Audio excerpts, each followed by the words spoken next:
มืองหลวงนำท่าเผยแผ่ดำรัสว่าด้วยธุรกิจน้ำมันเสือไฟและข้อตกลงว่าด้วยธุรกิจแก๊สหุงต้ม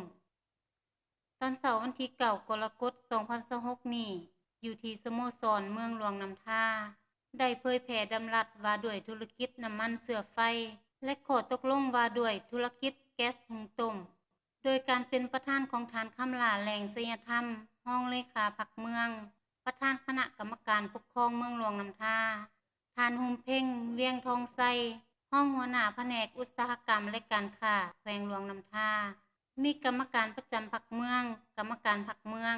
หัวหน้าห้องการห้องหัวหน้าห้องการซองกองบัญชาการปกสปกสประธานห้องประธานคณะกรรมการปกครองตาแสงพนักงานรัฐกรแขกถึกเซินผู้ต่างหน้าผู้ประกอบการธุรกิจน้ำมันเสือไฟและห้านขายแก๊สหุงต้มเข้าร่วมกองประชุมได้เผยแผ่บรรดานิติกรรมและเอกสารที่สำคัญ2ฉบับคือดำรัสเลขที่559/ลบลงวันที่29ตุลา2025ว่าด้วยธุรกิจน้ำมันเสือไฟประกอบมี8ภาค84มาตราข้อตกลงเลขที่1339/อคลงวันที่13พฤษภาคม2026ว่าด้วยธุรกิจแก๊สหุงต้มประกอบมี11หมวด38มาตราการเผยแผ่บรรดานิติกรรมในครั้งนี้แม่นเพื่อรับประกันให้แก่การบริการด้านธุรกิจให้มีความโปร่งใสถูกต้องตามระเบียบกฎหมายทั้งเป็นการปกป้องผลประโยชน์ร่วมกันอย่างยุติธรรมระหว่างผู้ประกอบการและผู้สวมใส่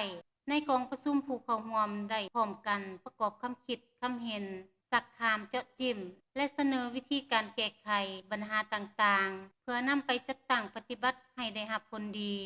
โอกาสนี้ท่านคำลาแหล่งศิลปธรรมห้องเลขาพรรคเมือง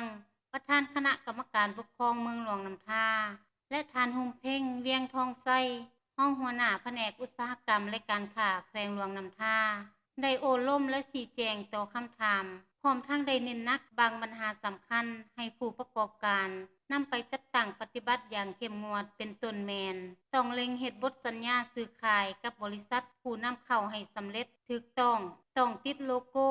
ประจำปั๊มน้ำมันให้สอดคล้องกับบริษัทที่ได้เซ็นสัญญานำกันและต้องจัดสรรห้านหรือสถานที่เฉพาะสำหรับขายไอแก๊สหุงต้มโดยบ่ให้วางขายปนเปกับสินค้าประเภทอื่นๆเพื่อให้มีความปลอดภัย